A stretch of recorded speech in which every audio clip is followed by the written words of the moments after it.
माहेरी गेलेल्या गर्भवती पत्नीला घेऊन येताना जळगाव छत्रपती संभाजीनगर मार्गावर वाकोद गावाजवळ झालेल्या भीषण अपघातात गर्भवती महिलेचा आगीत होरपळून मृत्यू झाला। यात पती जखमी झाला।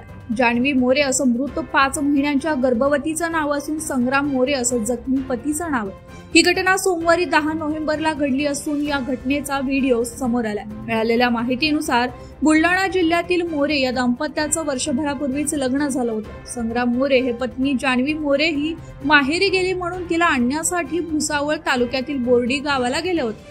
परत येत असताना जळगाव छत्रपती संभाजीनगर मार्गावर वाकोद गावाजवळ त्यांची भरधाव कार रस्ता दुभाजकावर धडकली। कार आदळल्यानं क्षणातच आग लागली आणि आत सीट बेल्ट लावलेल्या असल्यानं कारमधील दाम्पत्य आतच अडकले। बघता बघता आगीने रौद्ररूप धारण केलं। स्थानिक नागरिकांनी ट्रॅफिक पोलिसांच्या मदतीने कारमधील दाम्पत्याला बाहेर काढण्याचा प्रयत्न केला, मात्र कारचे काच न फुटल्यानं कारला अचानक आग लागल्यानं यात जान्हवी मोरे यांचा कारमध्येच होरपळून मृत्यू झाला, तर कारचा उजव्या बाजूचा दरवाजा तोडून संग्राम मोरे यांना जखमी अवस्थेत बाहेर काढलं गेलं। या घटनेमुळे परिसरात हळहळ व्यक्त केली जाते।